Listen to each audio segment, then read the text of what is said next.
Hi, everyone. Please excuse us. I don't think either one of us is quite prepared to be on camera today, but we're doing it for you. Yeah. Okay. That's good.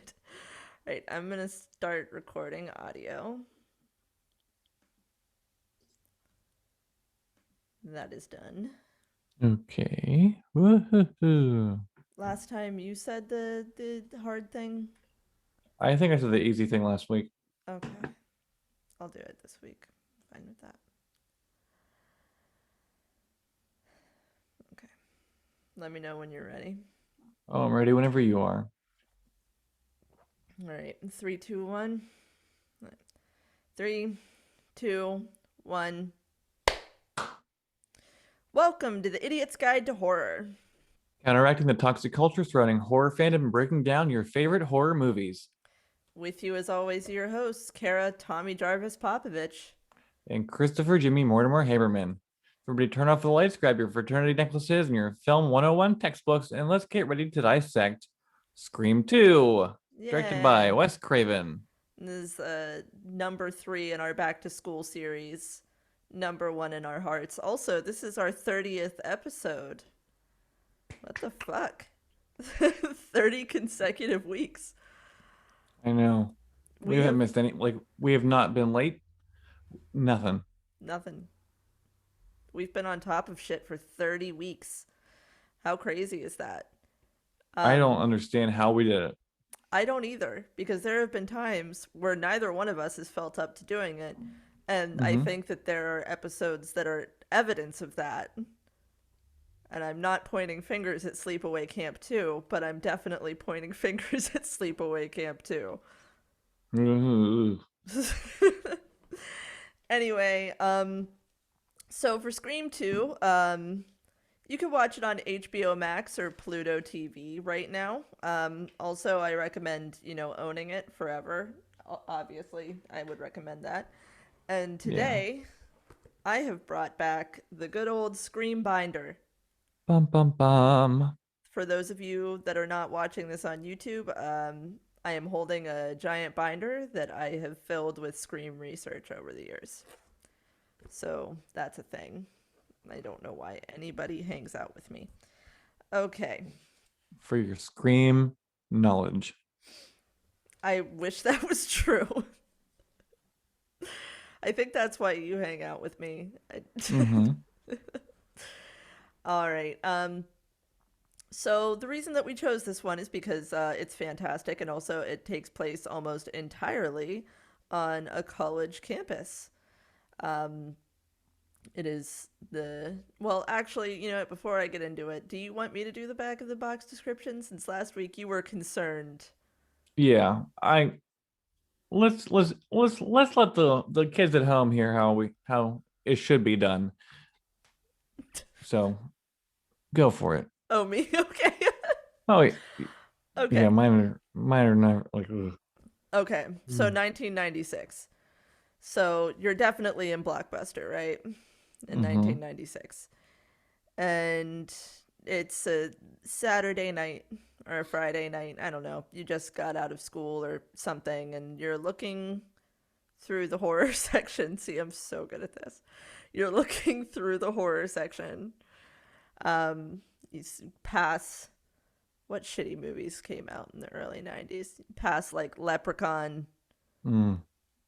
uh, Leprechaun 2. Mm-hmm. Um, yeah, Leprechaun 3. yeah, maybe. I don't know when Leprechaun 3 was made.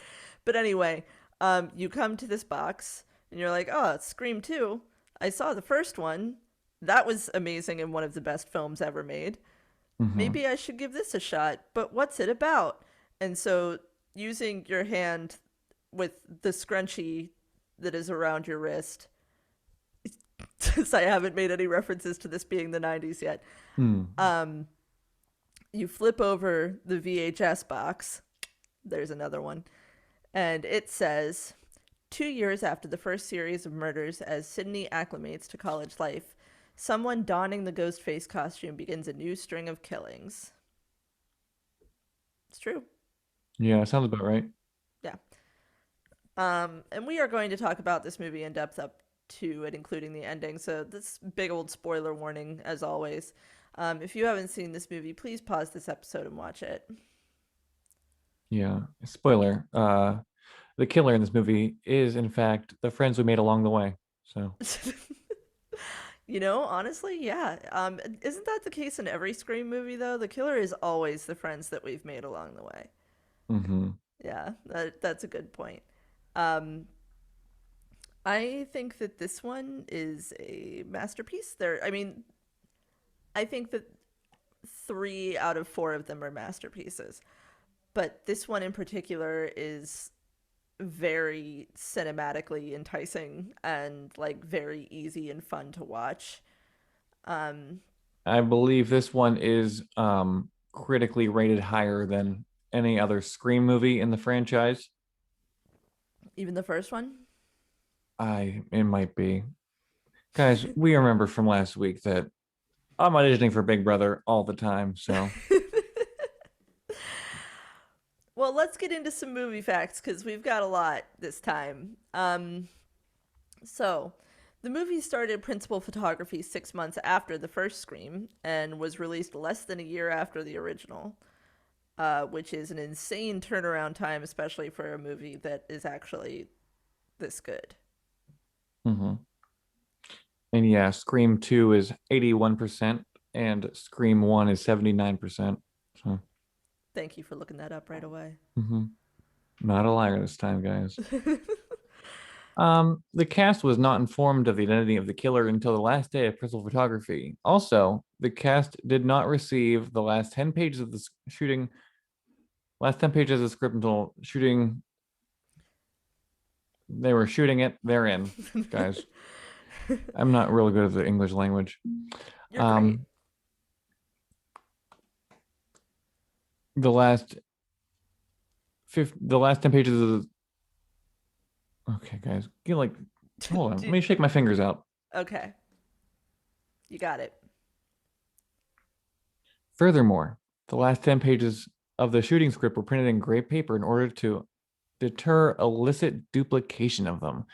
All cast members were required to sign confidentiality clauses as part of the respective contracts that precluded them from discussing the outcome of the story and the killer's identity. You did it. Guys, this is what happens when you don't write the script. You go in blind, and there's words you've never seen before, You did a like great job. I know that you don't. gray. I know you don't believe me, but you did a great job. You did Ugh. great. You got it out. I'm gonna edit that whole thing out. We're gonna. Okay. All right. All right. So Nev Campbell would shoot Party of Five on Mondays and Tuesdays during the day, and then would spend Wednesday, Thursday, Friday, Saturday, and Sunday shooting the movie, most of which were night shoots. So on Sundays, she would work at all night until 6 a.m., go home for 15 minutes to shower off all the fake blood, and immediately go to the Party of Five set to shoot all day, all without sleeping. In case you forgot, Nev Campbell's an angel. I would have been like, one of these got to go. Yeah, right? Like, I guess they're gonna hire someone else on Party of Five. Mm-hmm. Where's Denise Richards? Can she step in? Let's give her a call.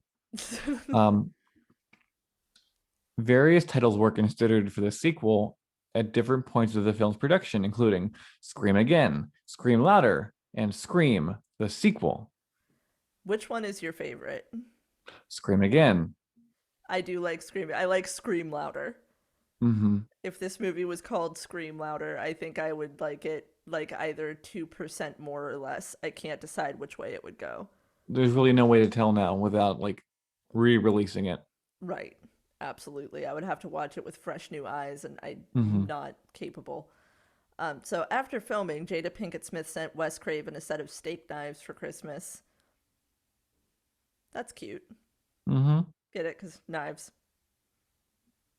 No, I don't get it at all. What's going on? Wes Craven submitted 8 different cuts to the MPAA before it passed. Yeah. He actually made a couple different versions. Like he purposefully made it more violent, like added Hmm. like more violence and more gore, so that like eventually when he got down to the cut that he actually wanted, like that it would pass without question. Here's what I want. Release the original one. I can handle it. Right? I would love to see like the unrated version. Like I know Hmm. that like at the beginning, like well, we already dropped the spoiler warning. This movie is over 20 years old. No, Um, it's not. It's like 3, 4 years ago. right. Hmm. 10. Hmm. We're 10 years Eh. old. um, I know that at the beginning, like instead of just the one stab in Omar Epps' ear, like there were like three. Um, I can hardly handle the one. really, even though it's through the. Okay, we'll Oh get yeah, to that. ears get me. I don't Okay, know what that's it is. that's fair. So the Omega Beta Zeta sorority house is the same that was used as Miss Trunchbull's mansion in Matilda. I love that so much. Isn't that cute? Hmm. That's adorable. Well, shall we? Oh, let's shall. Let's shall. Um, all right, so Scream 2, once again, if you want to get the hell out of here before we start talking turkey, sorry. Um, spoiler warning. Last spoiler warning. Last chance to get out of here and watch the movie before you hear us talk about it. Um, so the movie opens up with uh, Jada Pinkett Smith and Omar Epps as a couple in college. They're going to the movies. They're having a discussion about the movie that he's taking her to see, which is Stab, which ends up being the real life, not the real life, the fictional movie within a movie.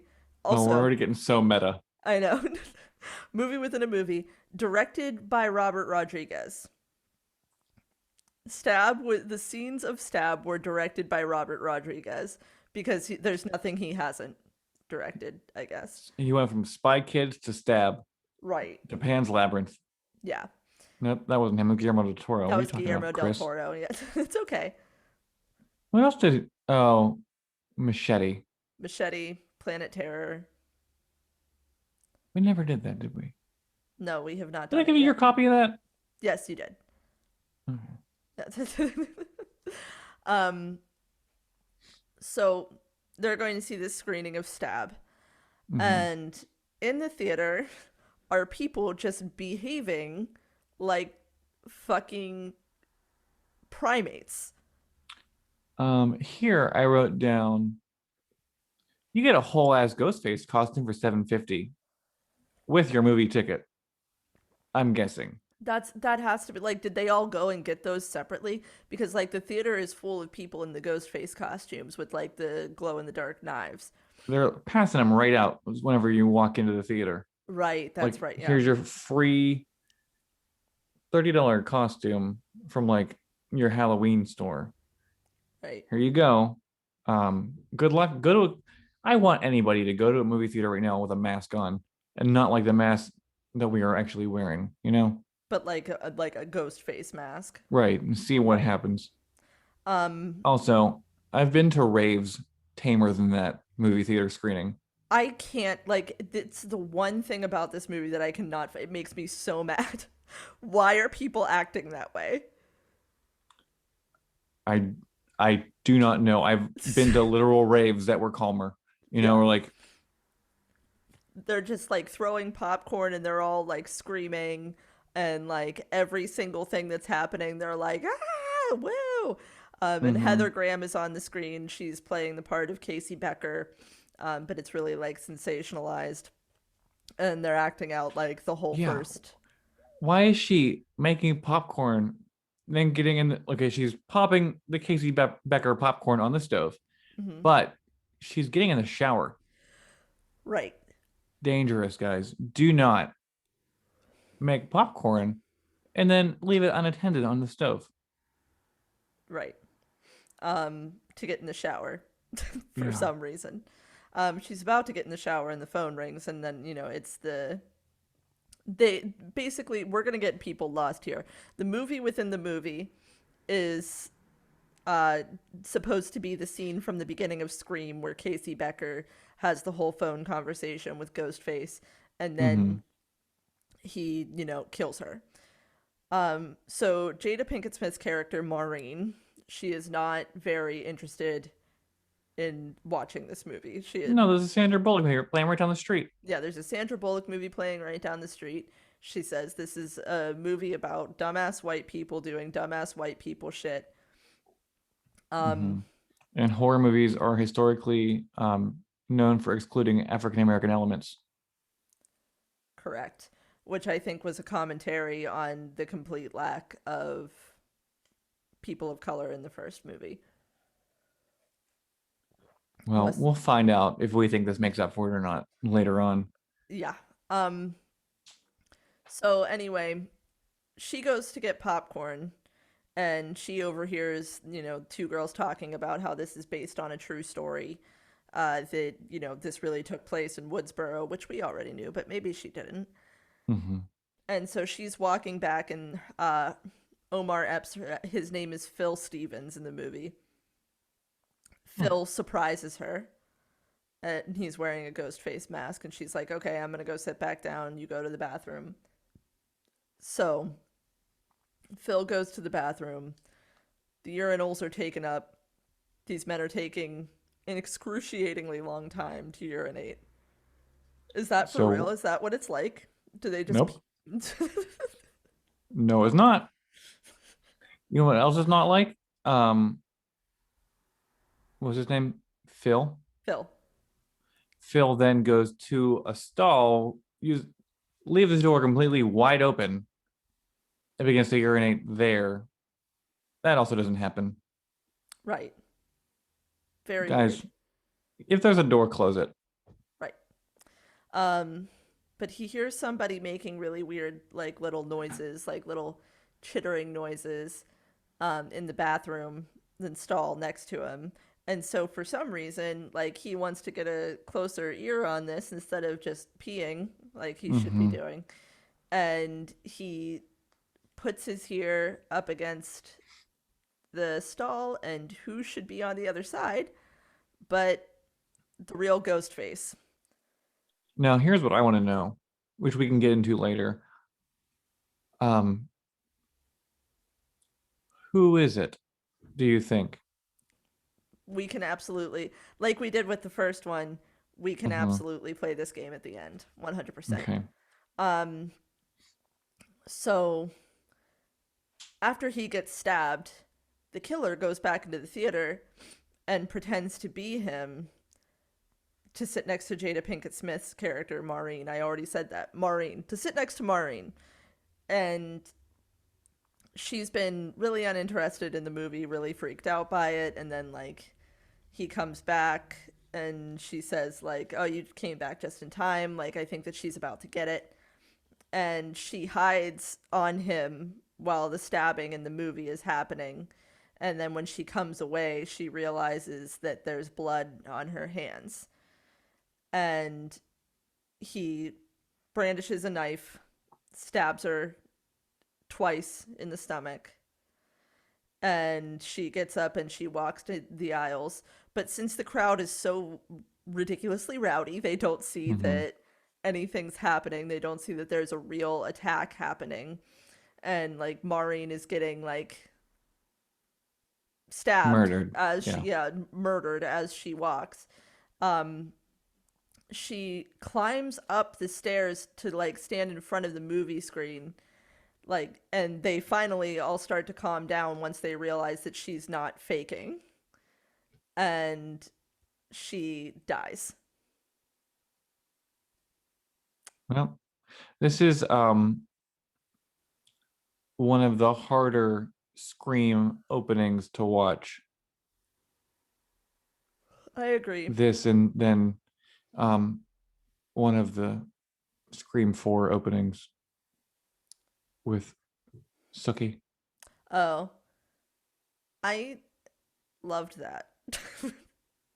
with Suki and Anna from Frozen. What's her name? Do you have trouble with people getting stabbed in the stomach? Is that what you're saying? Yeah, I don't like it. Okay. Um, yeah, I can agree with that. That's kind of rough to watch, and like it's very sort of realistic looking. Um, Mm-hmm. so the next day, so we get the title screen after Oh yeah, that. title screen. Yes. And then the next day, we see Sydney for the first time in this movie. And the first glimpse of her, she's like asleep in like a sports bra, and her phone rings and she answers it. And it's somebody pranking her, pretending to be pretending to be Ghostface. But Mm-hmm. she has a whole routine. She has a caller ID. See, kids, back in the day, Mm-hmm. back in the day, our phones didn't just automatically tell us who was calling us. We had to purchase a separate device and hook it up to our telephones. Or you could star 60 whatever them. Star 69. Mm-hmm. Number, So date, there and was time. no way to know who it was.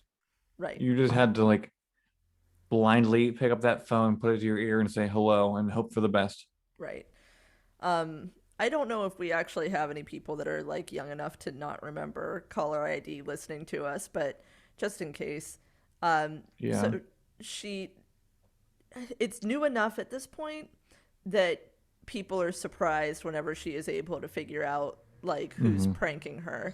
And then she starts reading them the penal code for prank calls, and they hang up. And she takes out her watch and times how long it takes for them to hang up. Um, so her roommate, Hallie, comes in, and Hallie wants her to go to a pledge party with her. And Sydney says, "You know how I feel about organized religion," which is very funny. Mm-hmm. But somebody runs in and says, like, what, just turn on the TV. Jesus, I'm doing a bad job today. No. Somebody runs in and says, turn on the TV, like, turn on the news. And Sydney sees that Maureen and Phil were killed the night before. And unfortunately, we also see Cotton Weary. Yeah, Cotton Weary he's a big deal in this one. We get a lot of Cotton. Ugh. You can't stand He's Cotton Weary. unbearable. He is very annoying. Mm-hmm. I think like this was one of Liev Schreiber's like first like big roles, which is nuts. Um, but Wasn't Scream like his acting debut? we looked this up last time. I can't remember what was his acting debut, but I think it was like his first big role.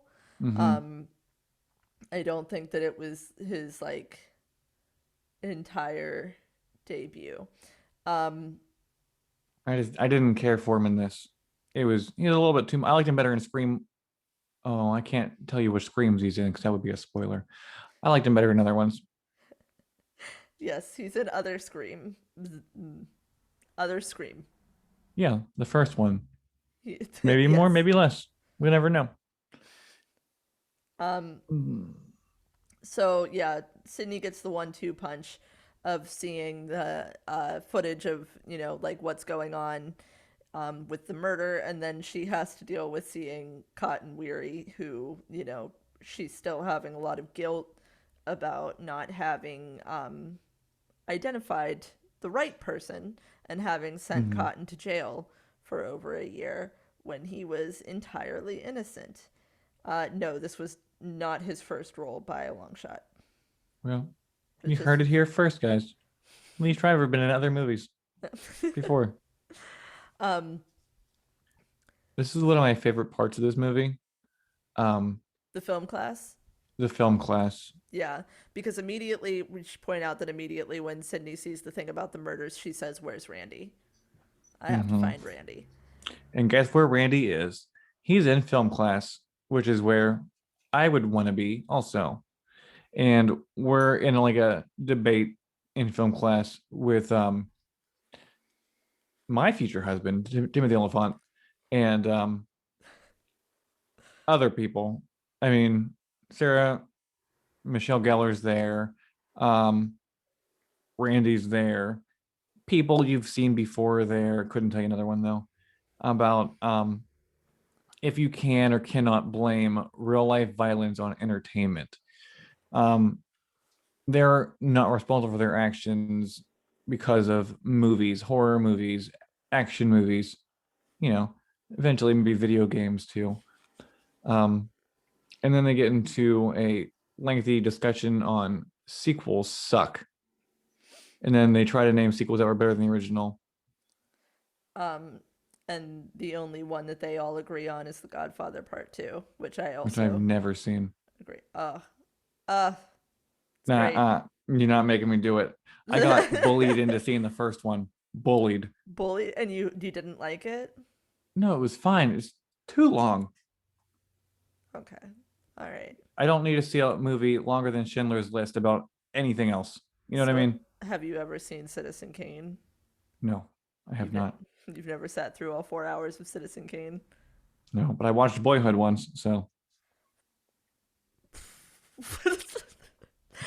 which has nothing to do with it, but they were I mean, also very long. it was very long. You're And not there's also wrong. an Arquette in it. So How long is I'm not Titanic? like Citizen Kane, but like this movie, there's an Arquette. Is Titanic 4 hours long? No, Titanic's like barely 3. Really? I think so. As it was on two VHSs. I'm looking it up, don't worry. It was on two VHSs and there was an intermission in the theater. 3 hours, 14 minutes. It's too long. It's too I long. don't have that kind of time. That movie You know sucks what? ass. I will watch Casino any day of the week, but I'm not going to watch it any day of the week because you're making movies too long.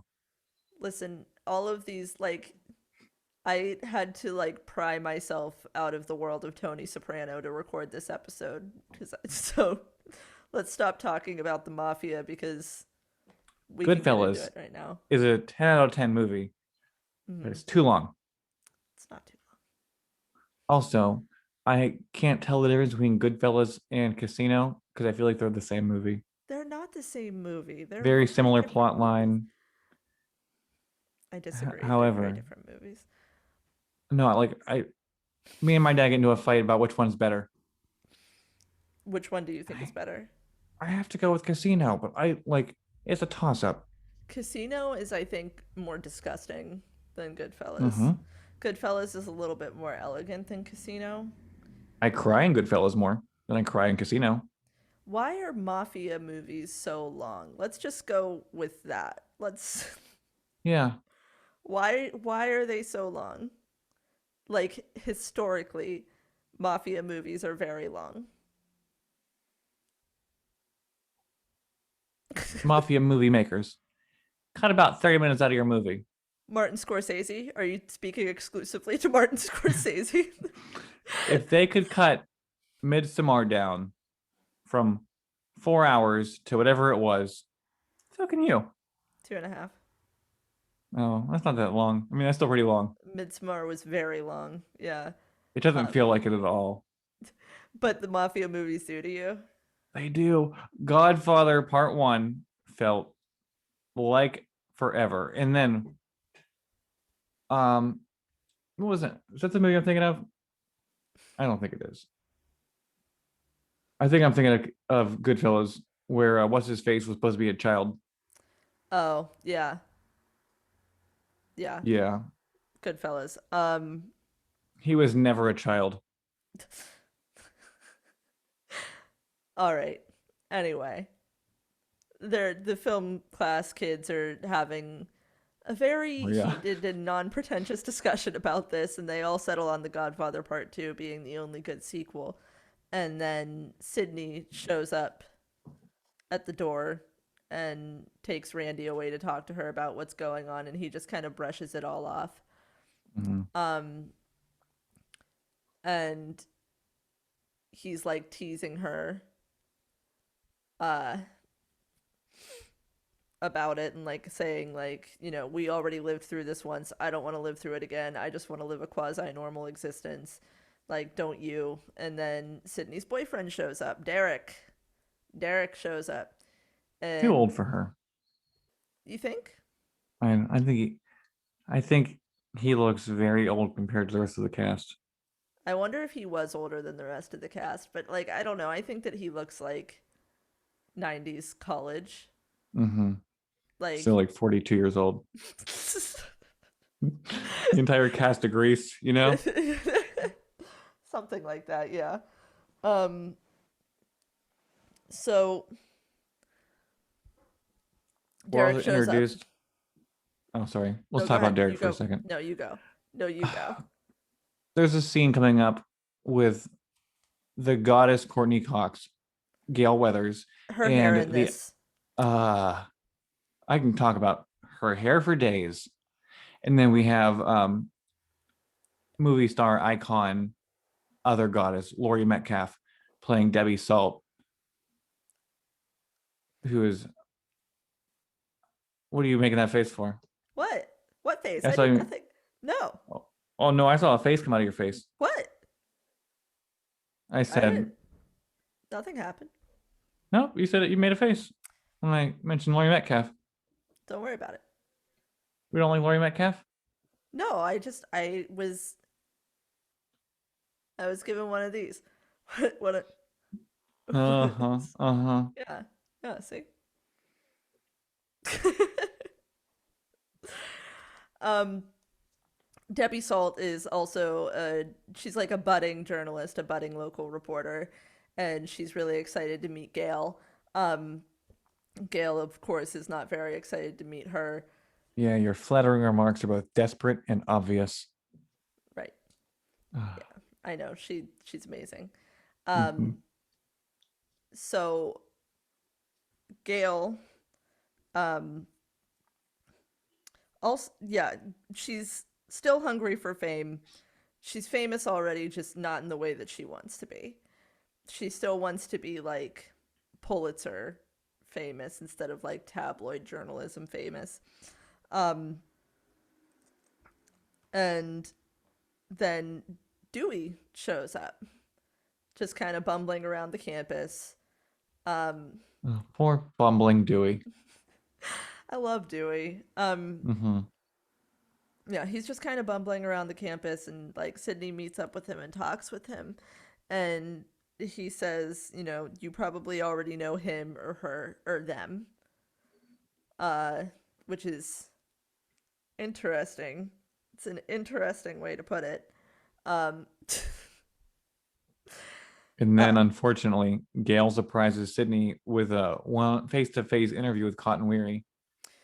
yeah, and Sydney is very unhappy about this, and once again punches Gale in the face, She had it coming. as is tradition. Uh, Mm-hmm. so she, yeah, Gale double crosses her for ratings purposes, because underneath it all, even though she like saved her life before, Gale is still she's still yeah she's still Gale. Mm-hmm. Um, so since then, I'm doing such a bad job. D- Gale and Dewey come together for the first time in this film. At this point, they were still married, I think, in real life. They were. I They were believe they were married still for married during three, also. right. Four is the only one that they weren't. Mm-hmm. But you would never be able to tell. Yeah. Um, but you know, Dewey is still pissed about the way that she wrote him up in the book. Um, Yeah, bumbling, bum- fifish. bumbling and Barney Fifish, yeah. Mm-hmm. Um, like not good, incompetent, oozed. What was oozed inexperience, Yeah. and he's just like like snapping these off like with the Mm-hmm. pages from the book. Um, and she apologizes, but he's not interested in her apologies, and he No, he takes does. off. Something about her hair streaks. Yeah, I like your streaks. Nice Yeah, streaks. which is a 90s thing to say. Mm-hmm. Um, so later that night, there's a pledge party at, I can't remember the, I will never, don't even tell me. Are you gonna I didn't try? write it down. Okay.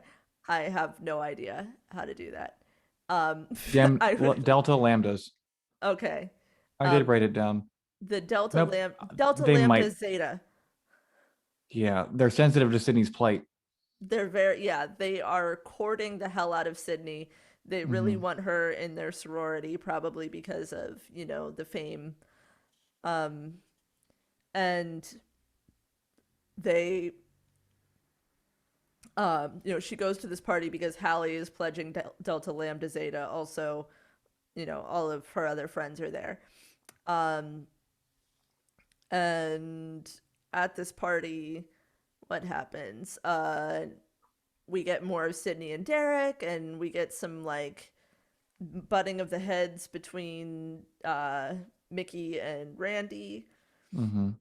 Meanwhile, across the street, Cece Cooper, aka Sarah Michelle Gellar, um, So pretty. she's so pretty. Hmm. Um, she's at the sorority house across the street. She's the sober sister, and she has to stay there in case one of the drunk sisters needs a ride home, which is bonker balls because the party is less than a Across block the away. street. Yeah. Yeah. Yeah. Hey, I So mean, they're thinking ahead. They're being they're being prepared. responsible. They're Yes, being responsible. Yeah. that's true. Let's like we have to talk about how house phone does not work one step outside the house. What are these fucking cicadas doing? I'm trying to record a podcast here, guys. They have some things to say. Oh my god. Like calm down.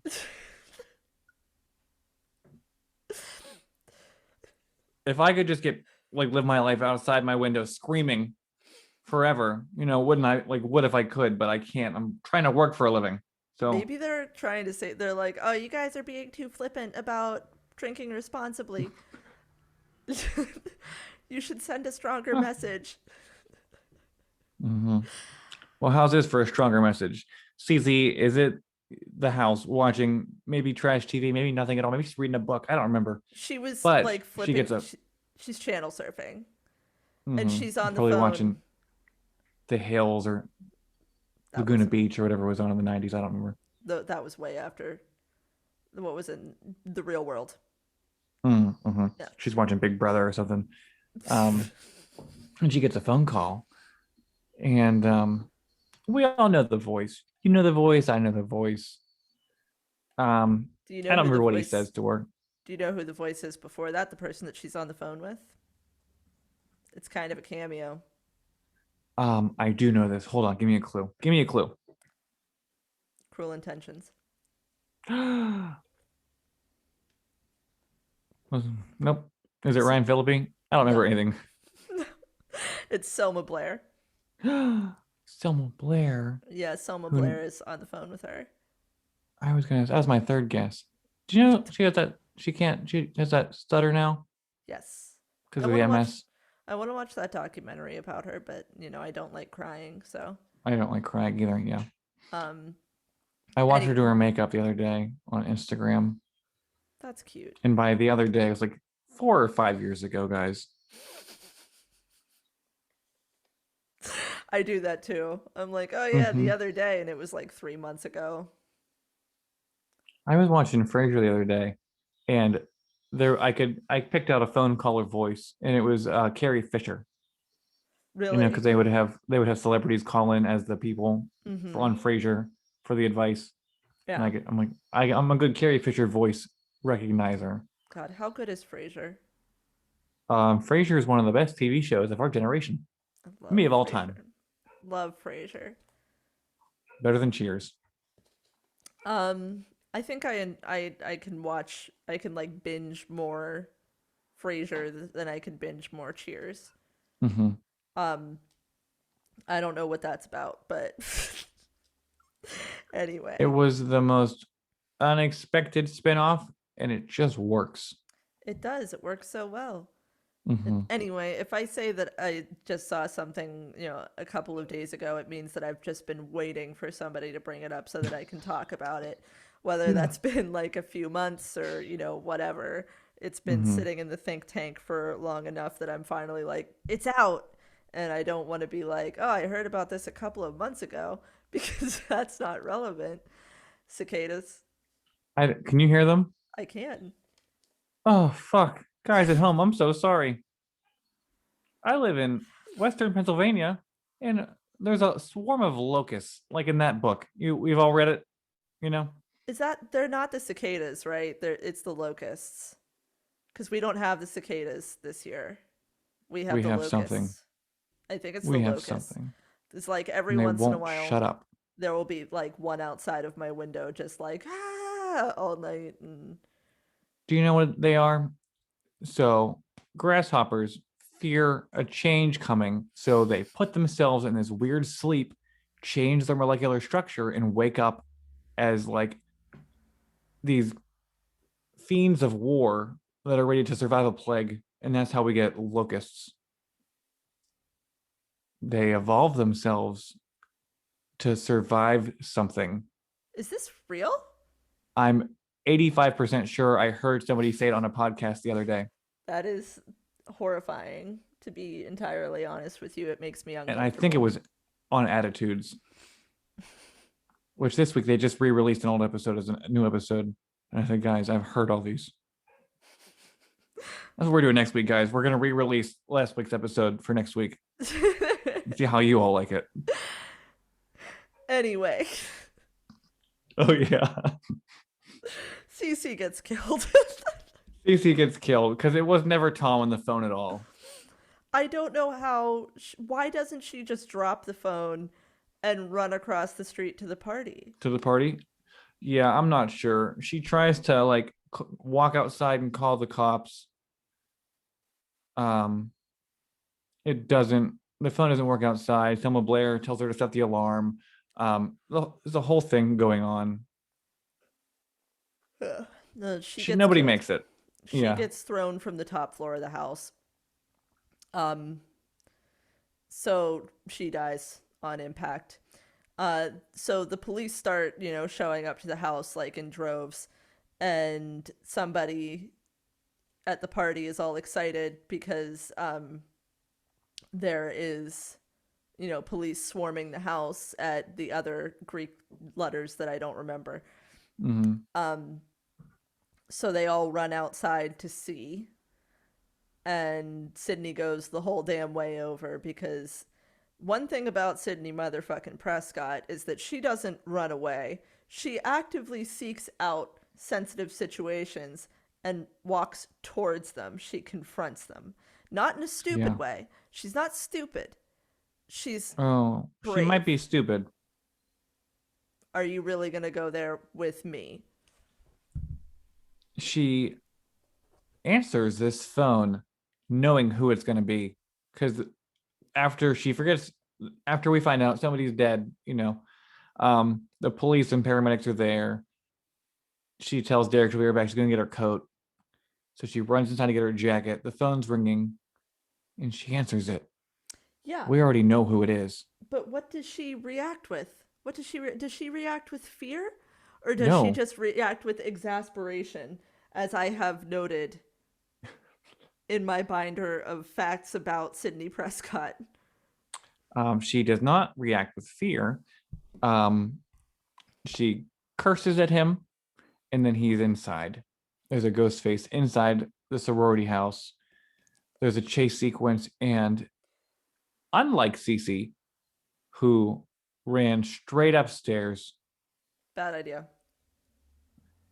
fellas at home, ladies, fellas, um, I don't know your living situations, but if you're being chased by a knife wielding murderer, do not run upstairs unless you have a window you can easily jump out of and not get hurt Right. Don't because there's isolate yourself. nowhere else to go.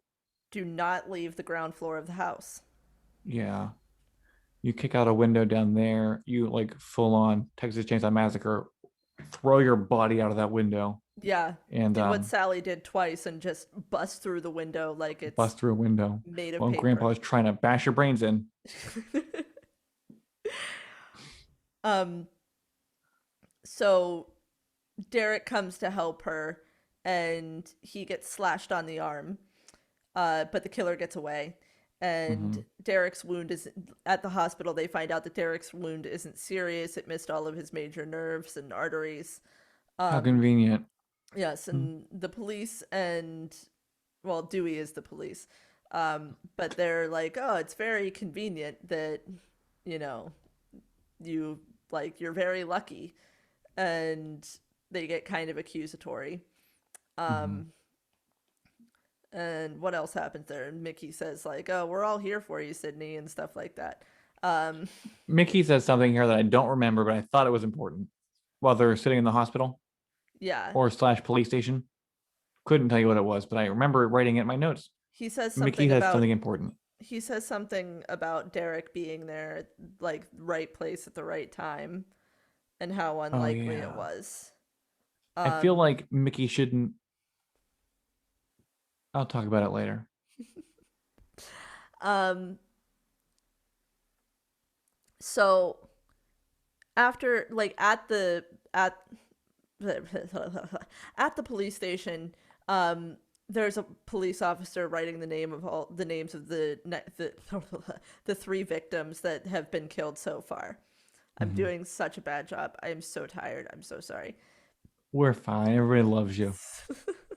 um, and they discover that Cece's real name wasn't Cece, it was Casey, Mm-hmm. Casey Cooper. So that makes the three victims thus far Maureen Evans, Casey Cooper, and Phil Stevens. Phil Stevens. So they figure out that the killer is trying to recreate the Woodsboro murders because Maureen Evans matches up to Maureen Prescott, Casey Cooper matches up to Casey Becker, and Phil Stevens matches Stephen Orth. So they have killed in the way that in like the same sequence of events that Billy Loomis and You. Stu Stu killed.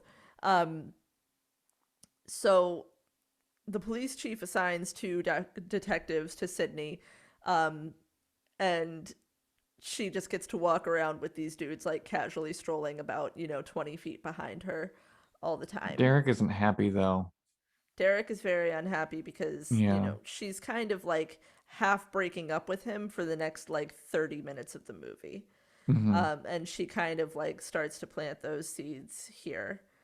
um, and then she goes off to her theater class, her rehearsal, and she's telling the director that she doesn't want to be in the show anymore.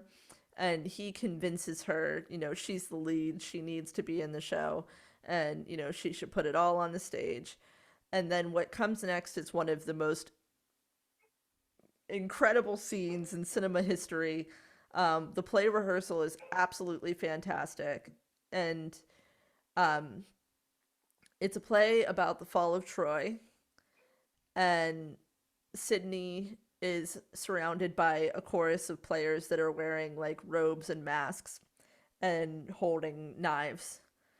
And it's already disorienting because there's fake lightning, fake thunder, fake fire, the whole nine yards. And she thinks during the choreography that she sees the killer kind of, mixed in.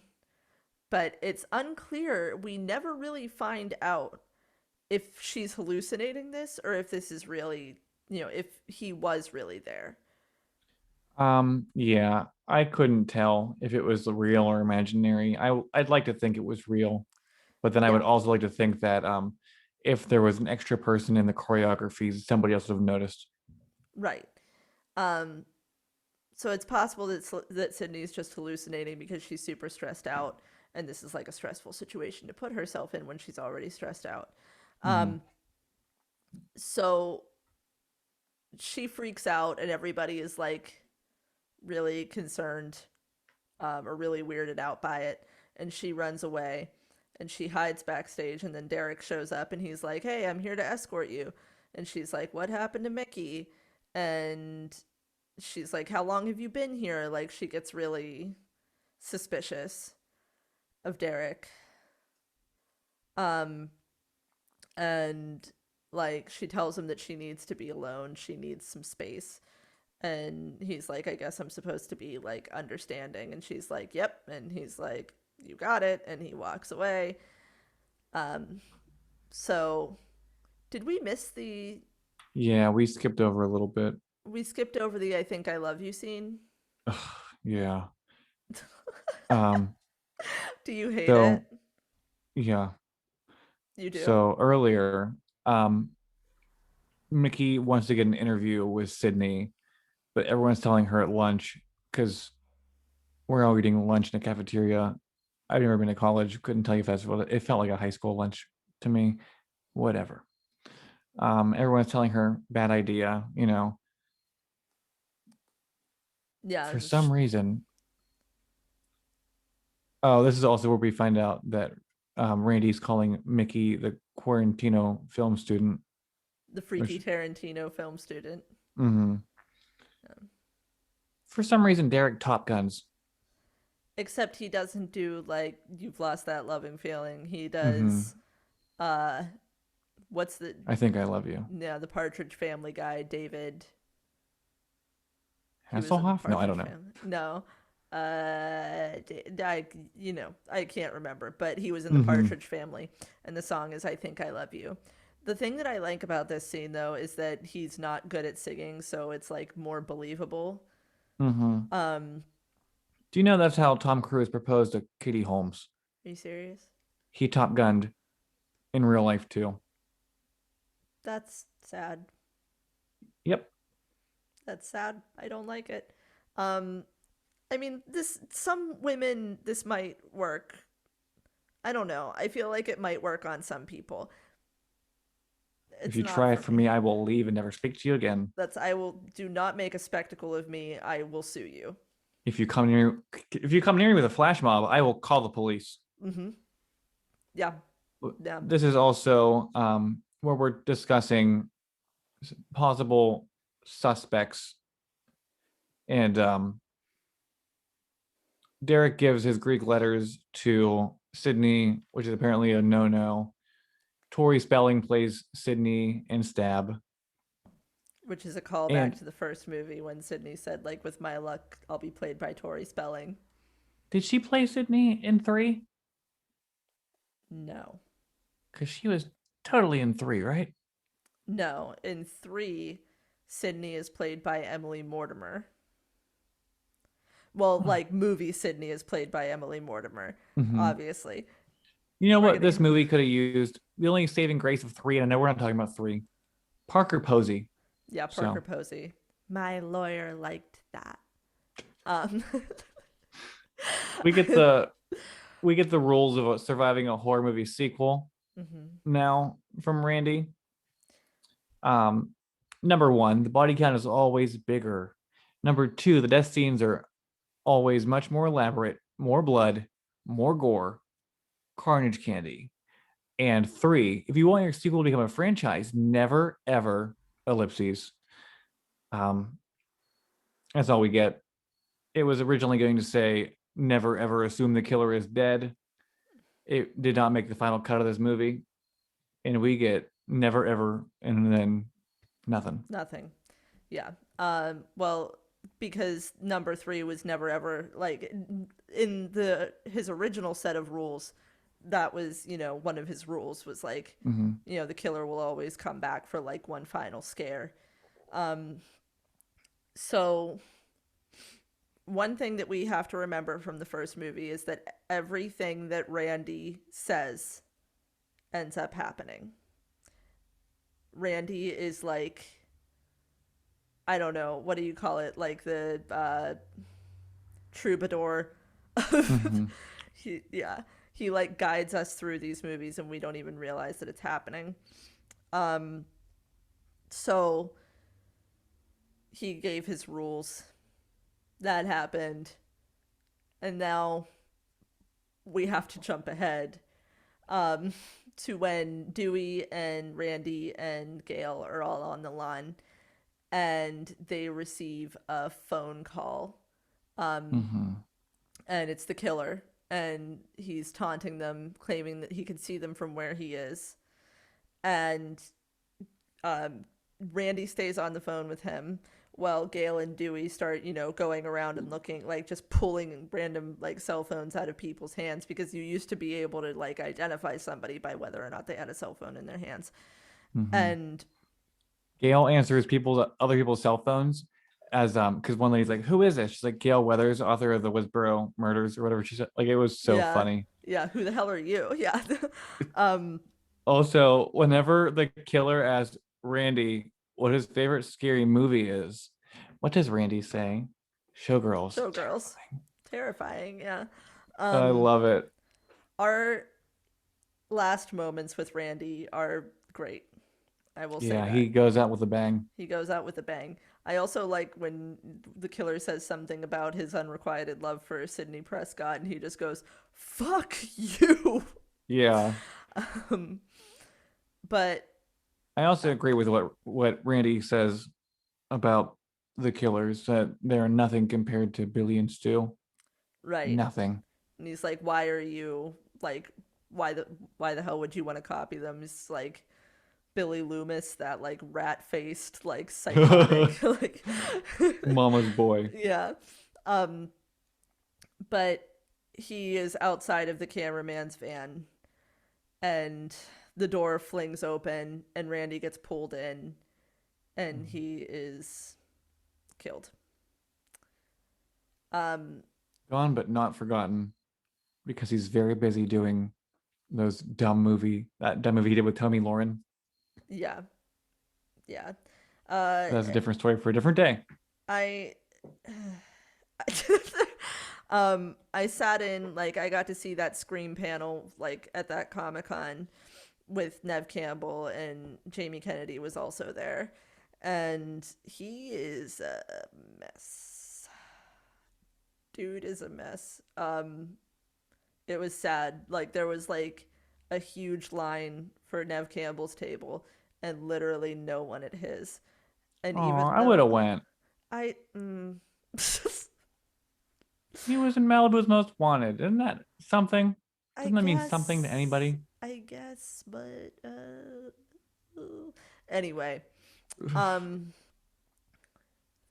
I read all that interviews he did after that movie, trying so to like walk himself back from it. um, while this is happening, um, while Randy is being killed, uh, Sydney is in like the computer lab, and she gets a threatening message, and so the two cops that have been following her kind of put her to the side, and like they start searching the Leave her. computer lab. Yeah, they just leave her there, and Cotton Weary pops from around a corner, and he tries to convince her to do like a 60-minute interview with Diane Sawyer, and she keeps saying no, and he gets really intimidating, and eventually the two cops like come and get him the hell out of there. Um, Meanwhile, uh,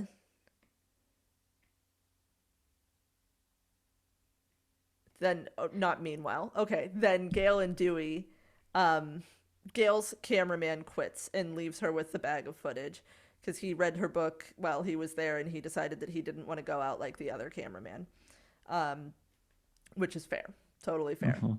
understandable. Um, and uh, they Gale and Dewey sort of like make up, and they say like the killer's probably in this footage, like he's always like saying that he's here. So they go and they find a VCR, and they start um like looking through the footage to see if they could find somebody like lurking around, trying to like basically get off on like all the chaos that they're causing. And then they end up making out. Gale and Dewey end Mhm. up making out, and in the middle of that happening, another TV just flashes on suddenly and starts showing footage that isn't Gale's and is very obviously from the killer's POV. They look up, he is in the projection booth, recording them. And so this a chase ensues. Dewey is wounded and presumably dead. Gale gets away and she runs right into Cotton, who has blood on his hands. And so she Dewey's assumes that, blood. yes, yeah. And he said, I saw Dewey. I tried to help him. It isn't what you think. But she runs away. What was he And even doing there? I know. This Like, movie, didn't the they cops take shouldn't him have called away? it Scream 2. They should have called it Red Herrings. There is a lot of red herrings in this one. Um, Mm-hmm. but like she runs away and then she gets to a like Debbie Salt is at a payphone and she like takes the payphone out of her hands and like calls 911 and says the killer is Cotton fucking Weary. Mm-hmm. Um so meanwhile, Sydney is being taken to a safe place. And before she goes, Derek tells her like when this is all over, like I'll be here waiting for you. So her and Hallie get in the back of this cop car, and the two detectives that are assigned to Sydney to protect her, they drive away. They're taking her somewhere safe. They don't know where they're going. Like Sydney and Hallie don't know where they're going. Um, but they are at a stoplight, and the killer shows up, and Yeah, he attacks like. the gay one. Did she say he was gay in the when she's Sydney. Yeah, Sydney said he was gay. okay. Um, She didn't say which one was gay, but like just based off of their voices, I would say the one who gets his throat slit at the red light is gay. okay, yeah, he gets his throat And I slit. can say that because I have gay voice and I'm allowed to call it out when I hear it. And if I'm not, then sue me. As is your right. Thank you. As is your right, Chris. You have earned it. Mhm. I don't sound like gay Squidward for nothing. You don't sound like gay Squidward. Oh my You know god, I've been those told are that like 5 times. I have. what? Yeah. I'm gonna beat people up. Oh. That's mean. I'm gonna beat people up. That's not true. Hmm. So yeah, that guy gets his throat slit, and then the other cop, despite his best efforts, is not able to subdue the killer and gets his face smashed in with a pole through the windshield. Just Yeah. absolutely obliterated. Definitely the most brutal kill of the movie. Um, like the grossest, at least. Like Mm-hmm. it's definitely the grossest. So Sydney and Hallie are trapped in the back of the cop car, but they realize that like when the metal pole went through his face and then through the windshield, it also went through like the cage that separates like the cop able to get out part from like the back seat where you can't get out. And the killer is knocked out from the crash. So Sydney, like a badass, Mm-hmm. pulls back the cage, climbs over the killer's body, comes face to face with them, and then gets out of the car. And then After she Hallie, honks the horn, yeah, by accident, she stepped on giving it. me a heart attack. No matter how many times I've seen this movie. I know, it always feels like it's not going to go down Mm-mm. the way that we know it's going to go down. Um, so then she gets Hallie out of the car the same way. And then they're running away and she says to Hallie, like, I have to know who it is. This is the one thing where I have to say this was stupid. This was not cool because there was somebody else's safety to think about. And so she becomes obsessed with seeing who the killer is, and she says, once we see who it is, it's all over. So she goes to go back. The killer isn't there. She turns around. The killer's there, kills Hallie. Mm-hmm. Effectively, I think that was Sydney's fault. It's like the one thing throughout this entire series that I'm like, she fucked up. That could have been prevented. It could have been prevented. If I were Sydney, and I'm not, but if I were Sydney, I might have tried to sneak a peek, right after I got out of the car Right. when the killer was still subdued and unconscious. Um, I Also, would why not have didn't they gone. like give him another head injury just to make sure he was like good and out? I don't know. I don't know. I'm just saying. So maybe Sydney's not as smart as we all thought she was, guys. It's just that one moment. Yeah, she has a. We all get one moment, guys. From this moment. Yeah. So before, like, while this was happening, Derek was getting his, like, hazing sort of ritual for giving up his Greek letters to Sydney. And he was, like, tied to a cross on the set. Mm-hmm. And uh, he, I think, was, like, made drunk and then sent up. Like, they put him up, like, they suspended him so that, he was up above the stage. So Sydney gets back to the theater and she releases Derek, and, like, she's starting to untie him, but then the killer shows up, and who should it be but Mickey, the freaky Tarantino film student. Yeah. Yeah. I've Um, only seen a few movies with Timothy Olyphant in it, and he's always the bad guy. I mean, he's got bad guy face. He's so hot. I mean, he's no Billy Loomis, but he's pretty good looking. And he was married to Drew Barrymore in that TV show where she's a zombie. Oh, the Santa Clarita Diet. Mm-hmm. Um, I have to. I'll be right back. I'm sorry. All right. I'll entertain the guests. Thank you. I might edit this part out, but. Hey, buddy. You want to see the people? Come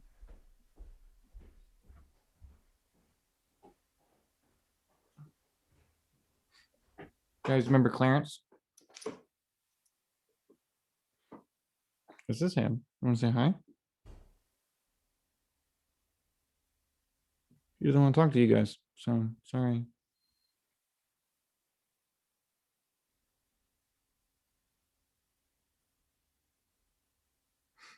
Also, this week,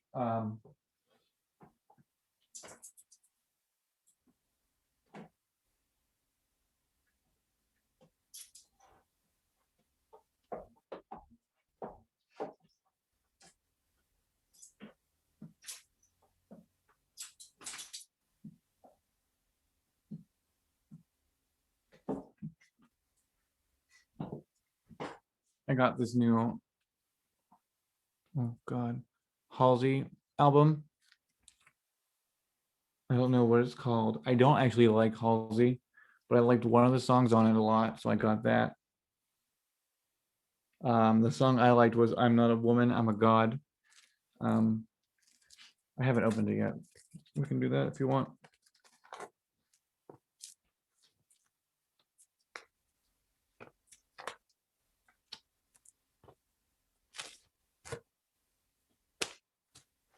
So that's what the album looks like. It's probably Halsey here holding a baby on a throne of ribbons, and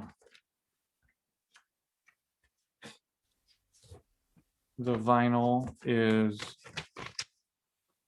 white vinyl.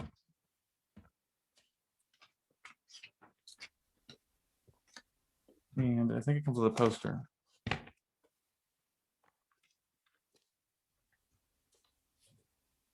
There's two pieces of paper in here. We can see what those are.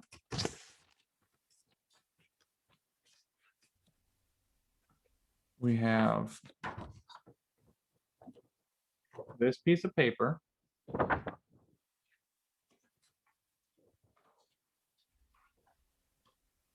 And this piece of paper. Am I going to hang either of these up in my house? No. No, I don't know what they are. Maybe a mermaid. Not 100% sure.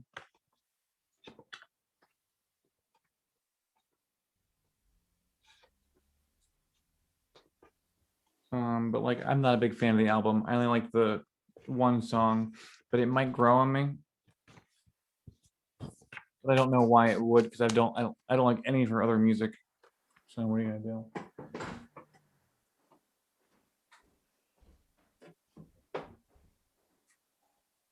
Also, in the last week, I also got Sour by Olivia Rodrigo.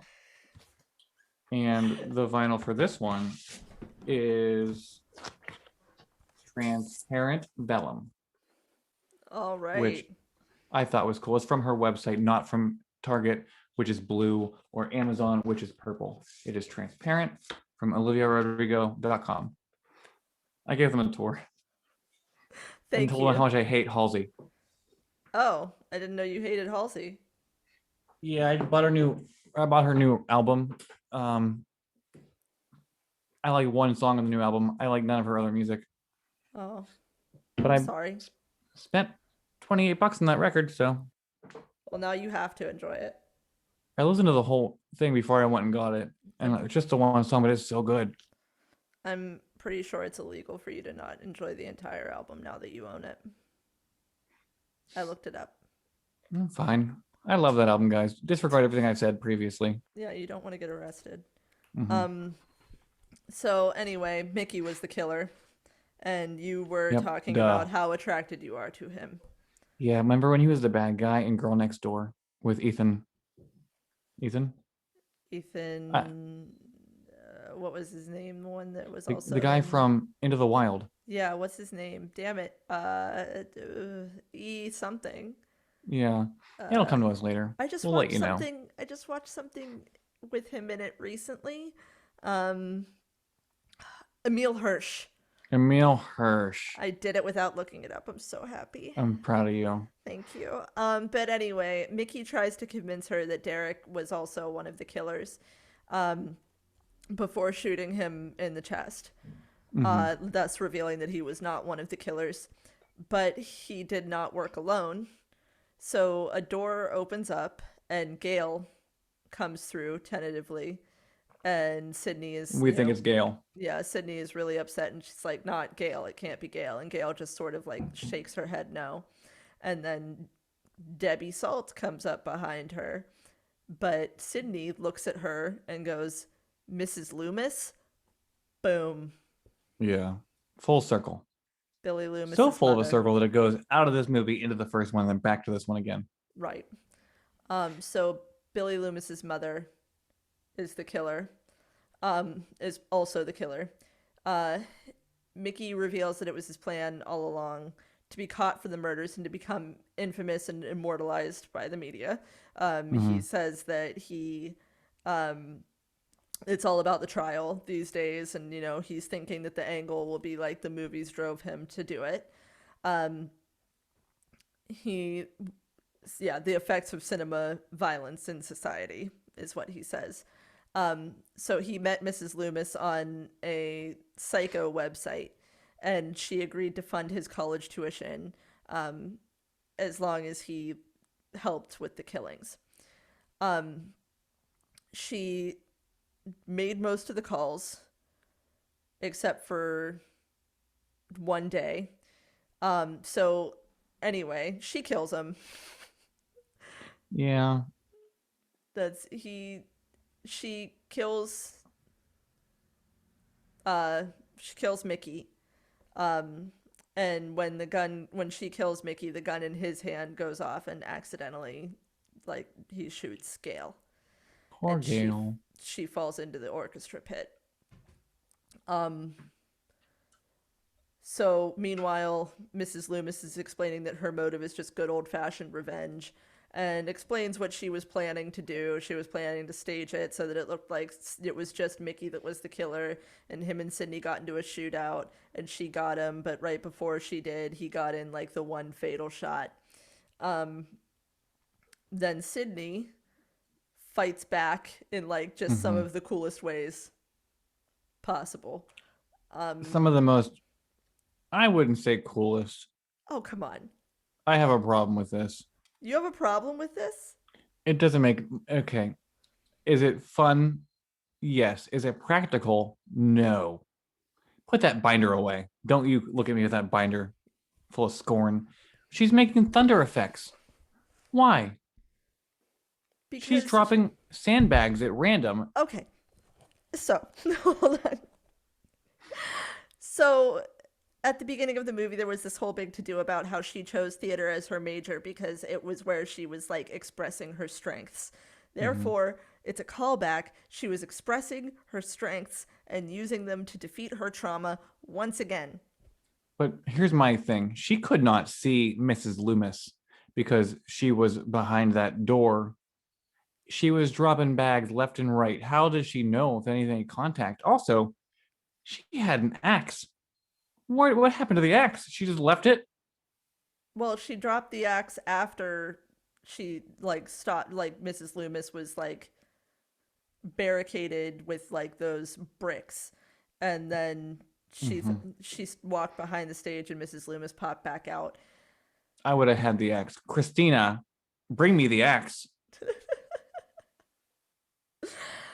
I I'm not yeah. mad at you. I'm mad at the dirt. You know what I mean? Do you know I watch Mommy Dearest like once a month, maybe? But that's Really? neither here nor there. That's I think I could only handle it like twice in my life, and even the second time was It's a lot. it's a lot. Mm-hmm. Anyway, so they get into a struggle. Sydney and Mrs. Loomis get into a struggle, and then Cotton Weary shows up, and he's very confused, and he's pointing a gun at Mrs. Loomis, and she tries to convince him that like he can end up being like, just let me kill Sydney, and then you'll be the only victim, you'll be the last person surviving, you'll be the star. And he says to Sydney like, I bet that Diane Sawyer interview is looking pretty good right about now. And there's a beat, and then she just says consider it done, and as soon as she Mm-hmm. says consider it done, he fires at Mrs. Loomis and kills her. Um, and then Sydney says, like, very exasperated and tired, just says, like, Cotton, give me the gun. And she turns around and she shoots Mrs. Loomis in the head just in case. Um, and then it's revealed that Gale is okay. She's alive. She comes out of the orchestra pit. She's been shot, but she's alive. Um, and then her and Gale stand at the ready with their guns because they know that the killer will come back for one last jump. But they're looking at Mrs. Loomis. They almost don't notice that Mickey pops up like a zombie, and they turn Mm-hmm. around and just unload their entire clips into him. Um, anyway, they get out into the sunlight as they always do at the end of the Scream movies. Dewey is okay. He survived his stabbing again. Um, How? It hit scar tissue and saved his life. yes. Okay. Um, and Gale rides in the ambulance with him, and this is, the insinuation that their relationship will continue.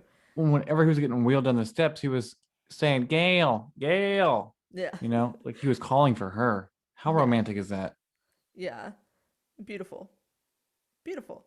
Mm-hmm. So when Sydney and Cotton walk out from the school together, the media like dives at Sydney, and she just like turns their attention to Cotton and says that he's the one that they should talk to. And then she leaves, and that's the end of Scream 2.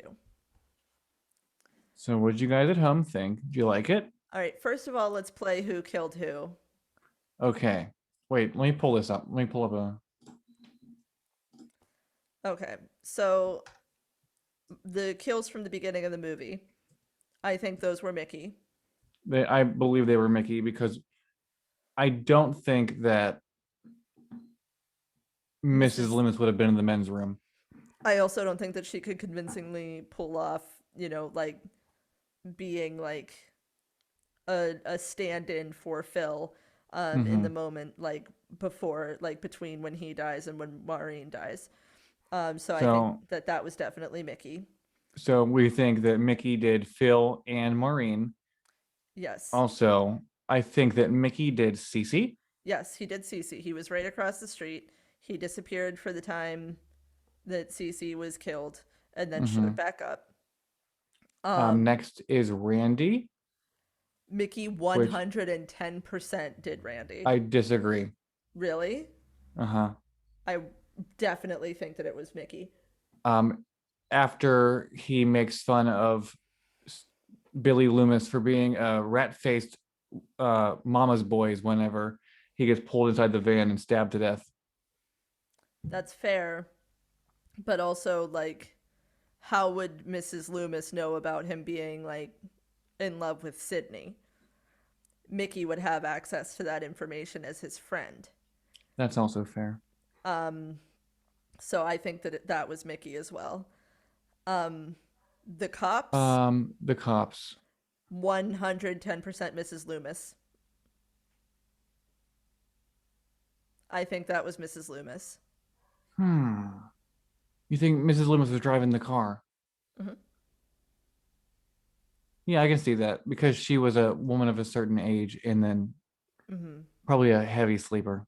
She also showed up late to like the big reveal. Yeah. So I think that that was her. And then Then we have Hallie. therefore she would have been the person to kill Hallie as well. Hmm. And then we have Derek, which we know who killed Derek. Yeah, yeah. From there on out, we know who killed who. Yeah, Derek, Mickey, Debbie. And then, yeah, this is such a fun game to play. It's I not as fun know, with Scream 3 because there's, spoiler alert, but there's only one killer in Scream 3. but we can do it again in Scream 4, which Yeah. then we can play Who Survived because me and Wes Craven seem to believe that one of the main characters in that movie survived that movie, but we have no confirmation because the scene was cut. I have a lot of feelings about the ending of Scream 4, and we'll get to them when we get to them. I don't want friends. I want fans. Yeah. And if that's not on my tombstone, then please don't talk to me. I know that you are part of the clan that made Emma Roberts go viral with that like Lana Del Rey. Hmm. um, I love the memes that have come from that so much. Yeah. There was one that was like, like just the video but with text above it, and it was like my cat watching me clean her litter box, knowing full well that she's gonna use it as soon as I'm done. Yeah. Oh, God. I I would take a bullet for Emma Roberts. She's very pretty. She's like insanely pretty. She's very pretty. She played my favorite character in American Horror Story seasons 3 and 9. And spoiler, spoiler alert. I think her being an apocalypse was a spoiler. I haven't seen Apocalypse yet, so I don't know what the hell you're talking about, but it's fine. Ignore me. She was also my favorite part of Scream Queens seasons 1 and 2. Well, 2 was Uncle Jesse, but you know what I mean. Yeah. Is Apocalypse the one with the clowns? No, that's Freak Show. I've never seen Okay. Freak Show. No, there was I another one with clowns. I've seen Oh, I Freak haven't Show. seen. I haven't seen another one with clowns. I skipped over most of them. I think it was I've called only. Cult. Never mind. Oh, I saw that. No. I wasn't interested. I will not watch Yeah. that willingly. I also am just like, I don't really care about American Horror Story anymore. I stopped after Hotel, to be completely honest with you. Oh, I think Hotel was garbage. No offense, Lady It was Gaga, garbage. It was but total garbage. That's I why I would stopped. recommend Apocalypse. It Okay. is a direct sequel to Murder House and Coven, Okay. I both of watched which I enjoyed. I watched some of Roanoke. That was I fucking loved Roanoke, but I was the only one. That was interesting for like the first 3 or 4 episodes, and then it like did its Ryan Murphy thing where it just went fucking bananas for no good reason. Before the Ryan Murphy thing, I thought it was terrifying. It was good. It was really Yeah, it was good. great. And then they did Um, something with it and I didn't care anymore. right. Yeah. That's how it goes with American Horror Story. You can never like consistently enjoy it because he's gonna fuck it up eventually. Anyway, past American Horror Stories, every week on Idiot's Guide to Horror, we like to give you an opportunity to hear other opinions from around the web so that you don't have to just base what you think on us. Hmm. We call it movie reviews or other people's shit or, We whatever. call it whatever we feel like it. Whatever you want to call it. So mine this week came from, it looks like we both did really short ones this week. Hmm. Mine this week was from India on Letterboxd. She rated it 3 stars and just said, "I wish Randy had a Letterboxd." Me I do too, too. India. Yeah, I do me too. too. Mine was also from Letterboxd. I pulled a user named Alina turtle emoji, and they gave it 4 stars. And they said, "How fucked up is it that I kind of want to talk about horror movies with Ghostface? Like, yeah, they'd kill me, but at least I get a really good conversation out of it." I almost picked that one. Oh, well, it's a good one It too. is a good one. So the Bechtel test, it passes, flying colors. Um, as for the Duvernay test, I guess that there's a lot to chew on here. Um, I think that Maureen and Phil like have some discussions that are sort of meta about like the problematic history of horror and how it Hmm. has like traditionally excluded black people from the narrative or killed them off first or whatever. um However, they still die first. Yeah. They still die Um, first. Joel doesn't die. The cameraman, That's who is a true. person of color. That's true. But the Um, self-awareness about the stereotype of the black people dying first in the horror movie, I don't think that really makes up for the fact that you're still going to make the black people die first in a horror movie. yeah. Um, can we just say how beautiful Jada is in this movie? She is, well, she's always beautiful. She's I gorgeous. know. Um, She was in a metal band, you know that? yes. Yes, I did know that. And now I think Willow it's all my Smith. knowledge about Jada Pinkett Smith. Now Willow Smith does songs with Travis Barker. It's a whole thing. Can we talk about Willow Smith for like 30 seconds? Yes. Why can't I can't stop listening to her. That I only know that one song with Travis Barker and I thought it was really good. I'm gonna send you a link later of another Okay. song and we'll talk about it later. Okay. But also Hallie. Um, one of the criteria of the Duvernay test, if I remember correctly, is that like there's a black character with a name, and that they have goals that don't just go along with the main character's goals. With Hallie, it's debatable. I do think that Um, she's kind of a sidekick. she's a sidekick. Most of her goals are Sydney focused. However, she does want to be in that sorority that Sydney does not.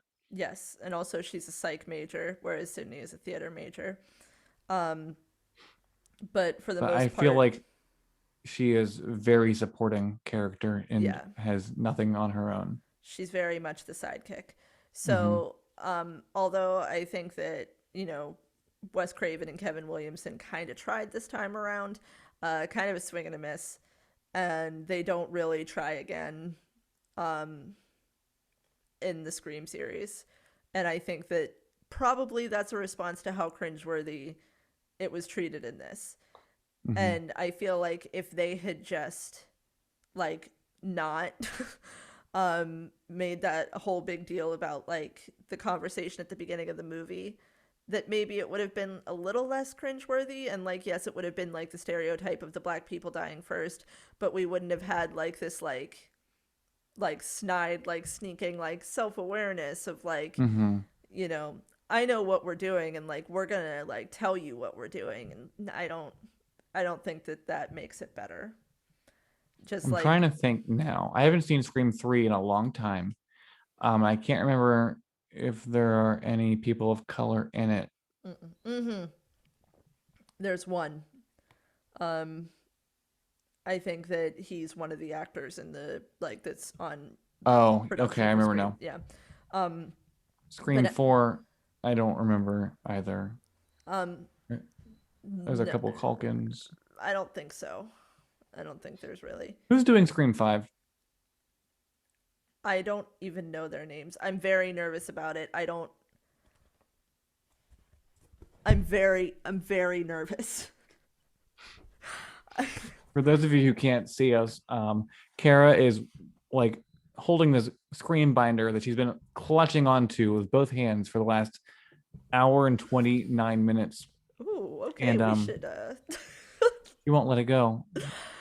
Can you, whenever we go see this in Scream 5 in theaters, um, of which I saw Scream 4 times, thank you. Yeah, I saw it quite a few times as well. It is my favorite Scream in the franchise, and I am not sorry about it. I've thought about this. I don't think I have a favorite. I think that I I have have a a least favorite. I think that I have Scream a is, least favorite. yeah, I think that Scream 3 is definitely like my least favorite. Parker Posey can't fix Courtney's bangs.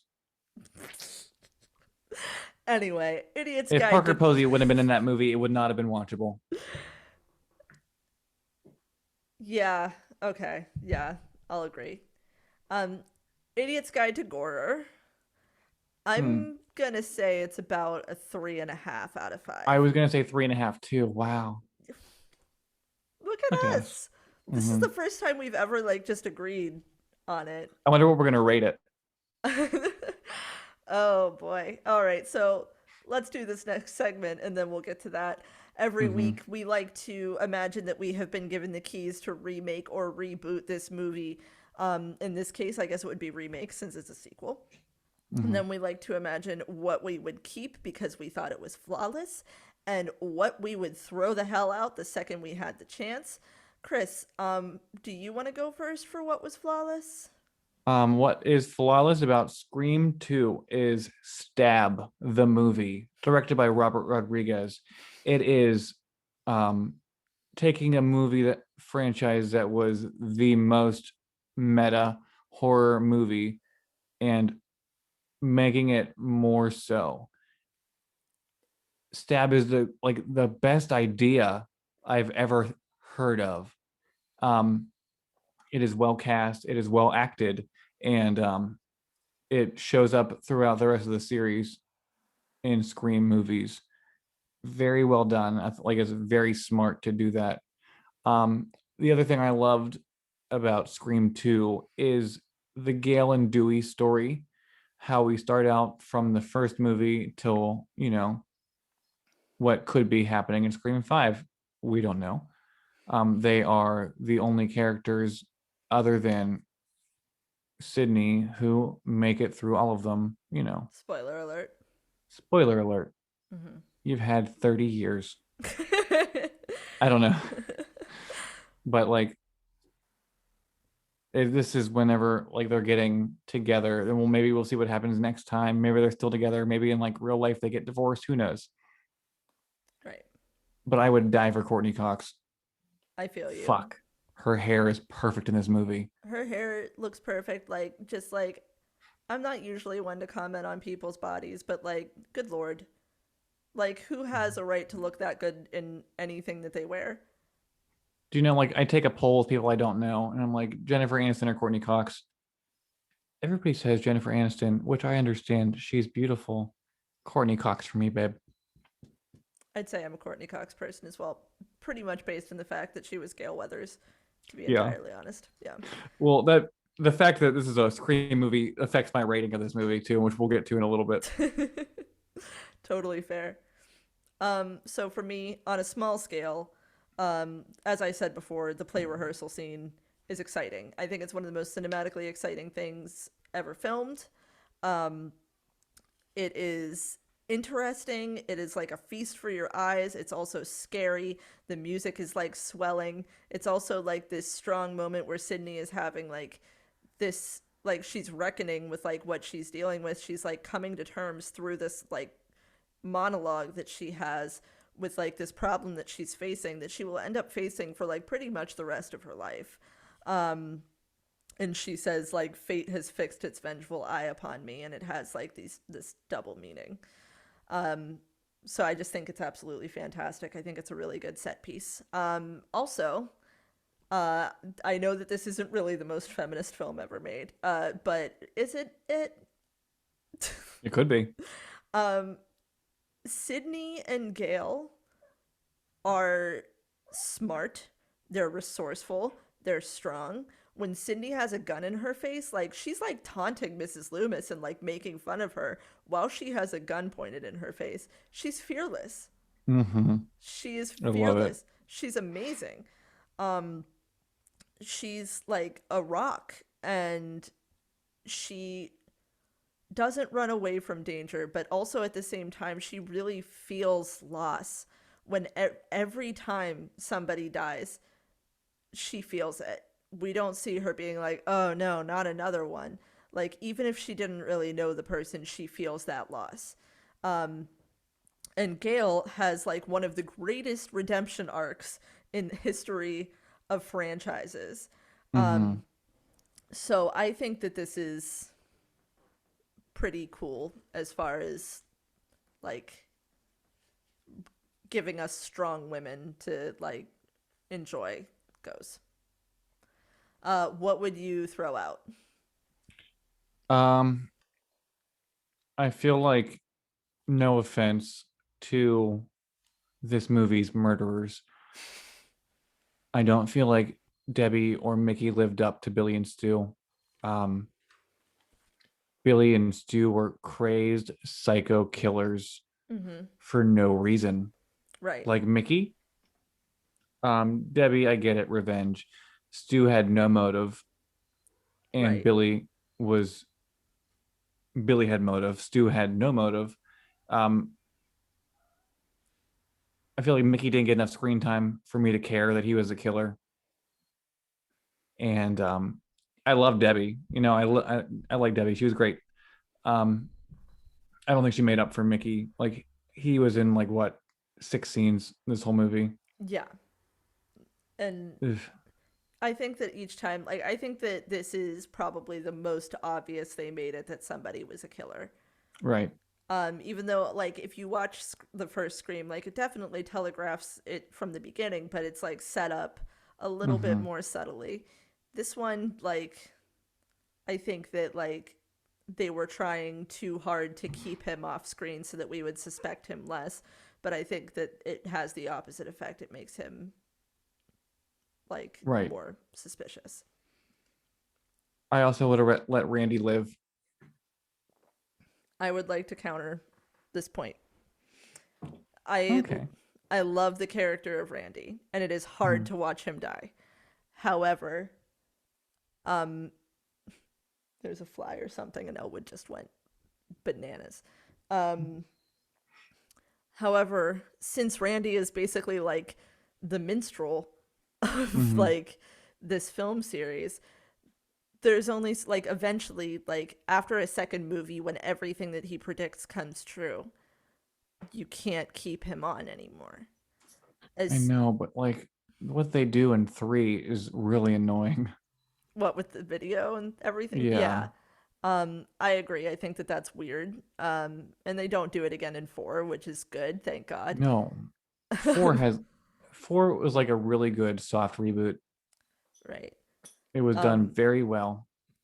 but I love that character. I hate watching him die Hmm. because like I think that for us as horror fans, like we are a little bit Randy and like all of us feel that like in our chests like when you know, he's a cinephile and we're watching these movies as like movie enjoyers ourselves.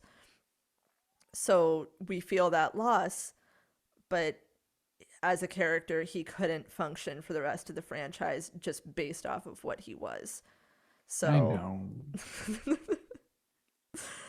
um, so for me, the one thing that I would change, the one big thing that I would change, is that the opening makes horror fans look like rabid, unruly, bloodthirsty psychopaths with no empathy. And no one is behaving like a normal person in that movie theater.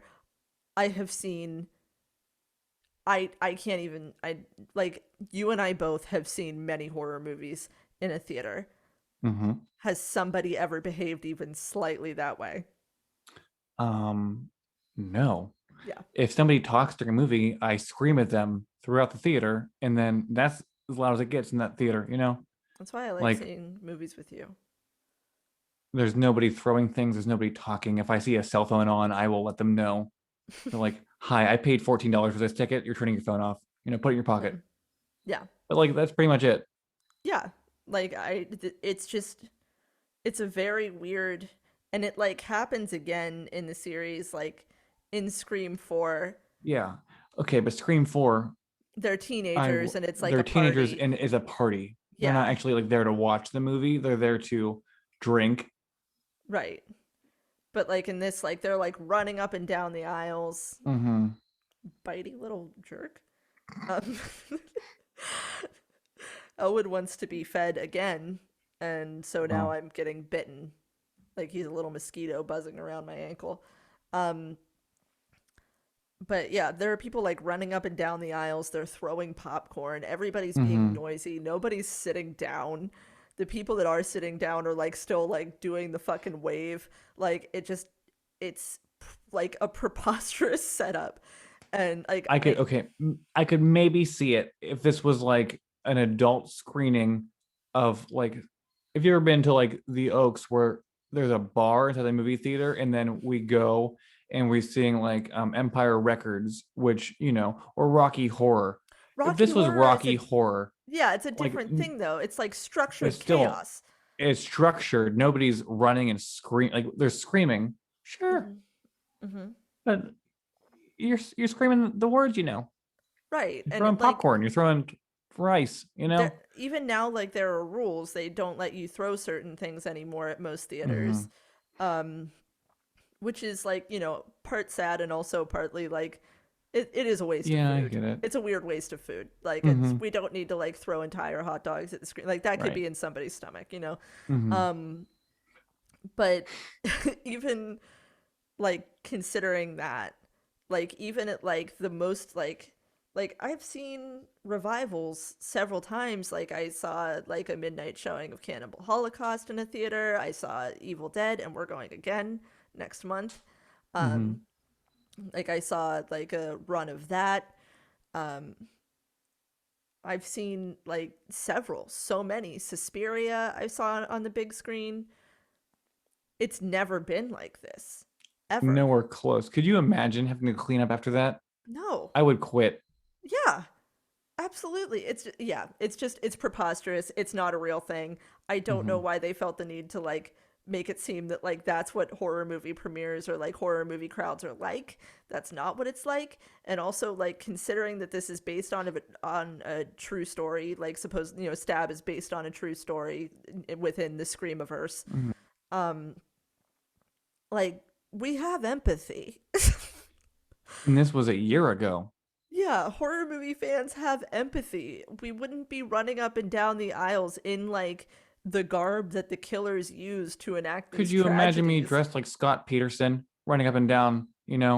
That's what I'm saying. Like Because if that's there what this is like. This is like a Scott and Lacey Peterson thing because they were real people. Mhm. Somebody murdered somebody's pregnant wife, and you wouldn't go dress up like them and mock them while throwing food and popcorn and screaming during a movie.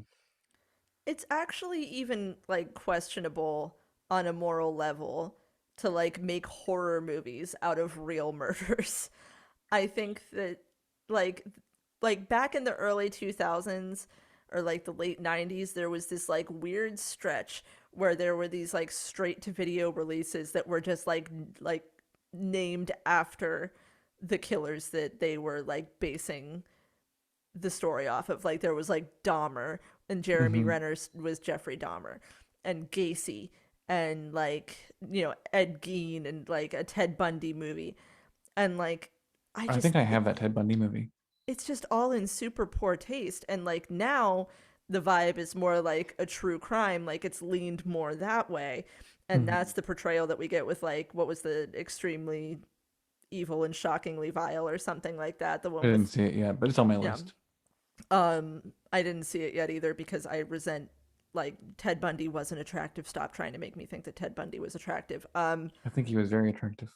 Ugh, that's also like Zodiac. I think that Zodiac is like a perfect like it finds the balance between being Yeah. terrifying and also being like based in reality.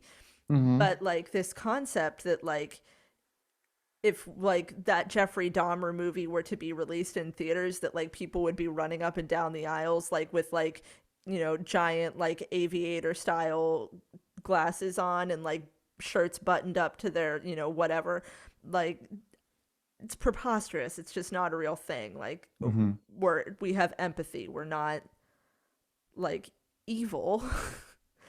And as a No. horror movie, as like writers and directors of a horror movie, Kevin Williamson and Wes Craven could have just executed that like 1,000 times better. Yeah. So that's what I would take out.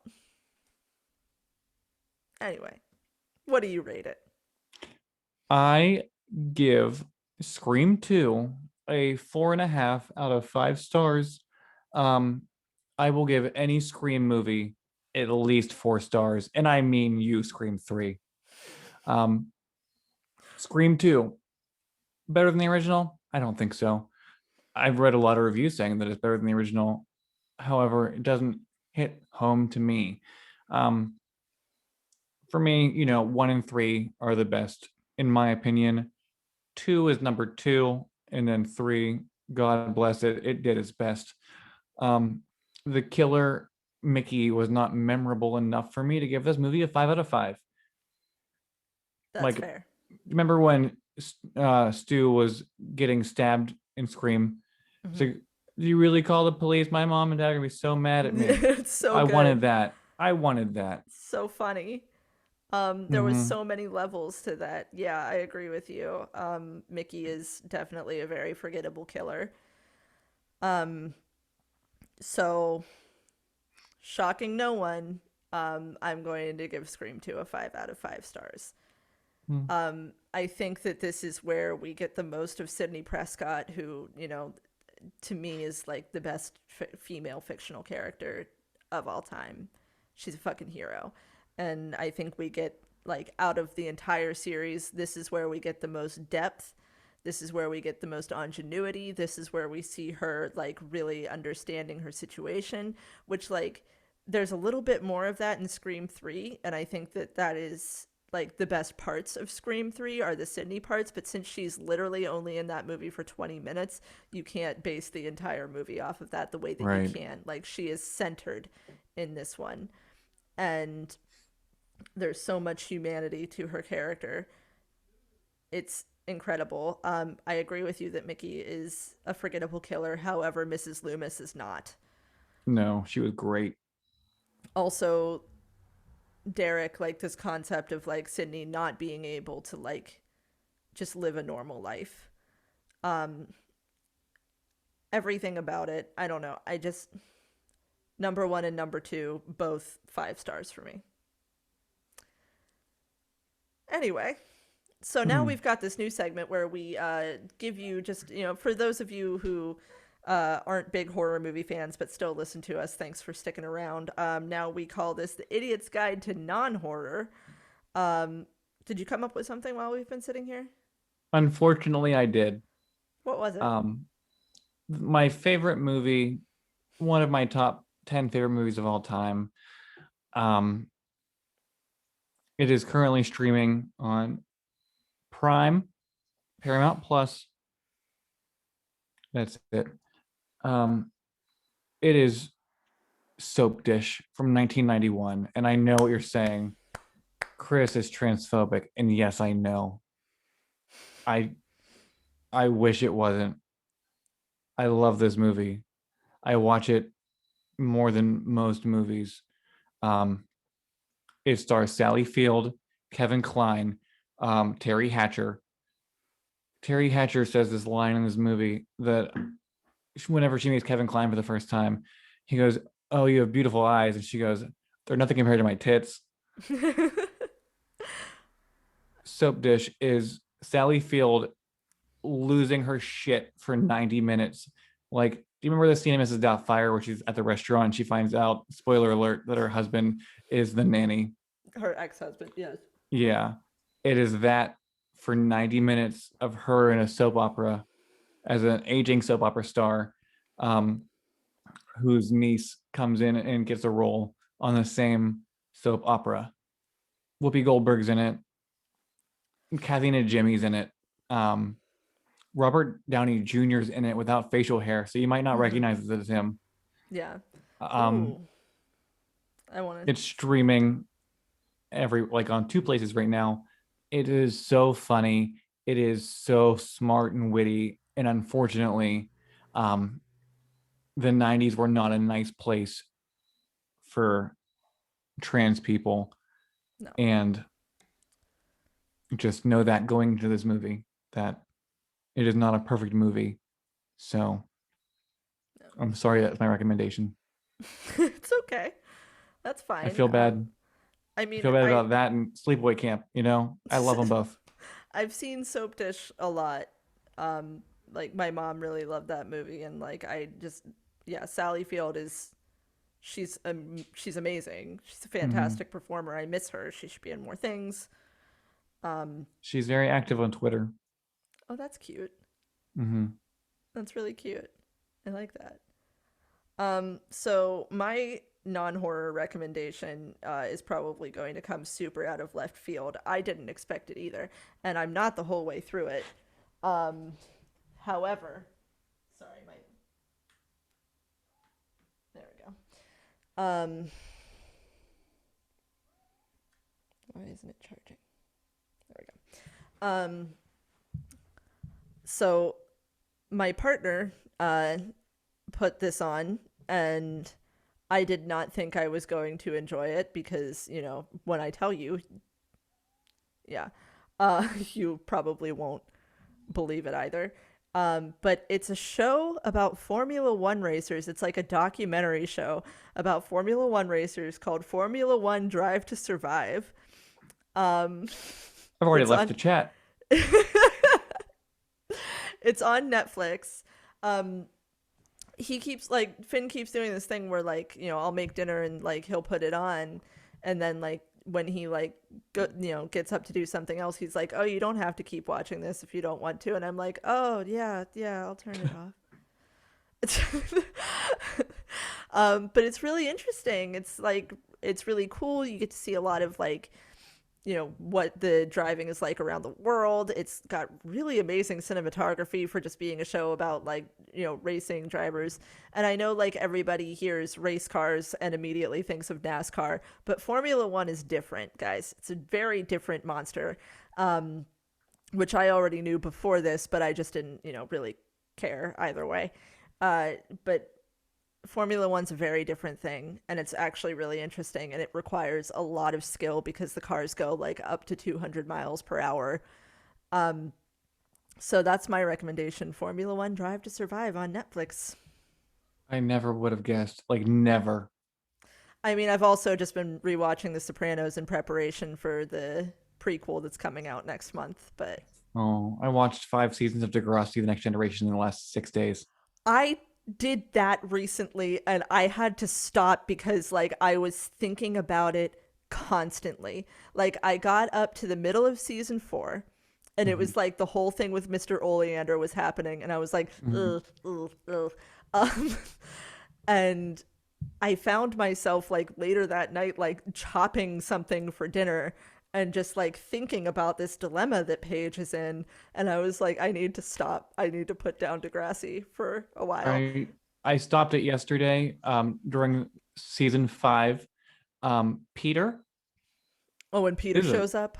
Yeah, and he solicited pictures of an underage girl, a Hmm. video, and got 5 weeks of detention for child porn. So I Once got the really mad. once the new people start showing up, it really goes downhill, like Hmm. really fast. Like after the shooting happens and like after like the whole thing with like Craig's like bipolar manic episode and everything. For those of you who don't know, we're just having a conversation about Degrassi. We should probably stop. This is a very long episode as Oh yeah, is. we're at 2 hours, Oh my god. but we got to cut like 4 minutes of that out. Okay. So anyway, you can email us your questions, comments, and recommendations to idiotsguidetohorror@gmail.com. We love getting mail. Please mail us. You can also follow us on Instagram at Idiots Guide to Horror. Twitter at Horror Idiots, though we don't necessarily recommend that one because we don't do anything with it. We're Mhm. also on Facebook at facebook.com/horror idiots. And if you're on YouTube watching this right now, then you already know. But if you're listening to it on the Spotify's or the Stitchers or the Apple Podcasts, um, we have a YouTube channel, and you can find us now. You can watch these videos of us recording the podcast for free. Yeah, free. Um, and we have plans, I think, for the YouTube eventually to do Who other knows? things. But and Do Formula One racing on it.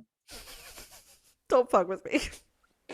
Also, guys, starting next week, we are doing Hooptober, and if you want to follow us on Letterboxd, each of our Letterboxd are in the link in the Idiot's Guide to Horror Instagram. You can follow us. We're doing 31 movie reviews in 31 days. Yeah. So I also, one of the things that I wanted to do with the YouTube channel, I would like to do some watch parties for Hooptober. So keep your eyes peeled for those. Um, Oh, I'm ready. You pick Pie Wacket. I'm ready. Meanwhile, in the meantime, please rate our podcast on iTunes to help other horror movie fans find us. Tell a friend about us. Thank you so much if you already have. Please continue to do so. Keep the train rolling. Mm-hmm. And since we gotta shut this down. I think I love you. What am I so afraid of? I'm afraid that I'm not sure of. I'm not going anymore. So, Okay. um, everybody have a great week. I got nothing. Bye. Yeah, never waste your pain. Bye. Good night.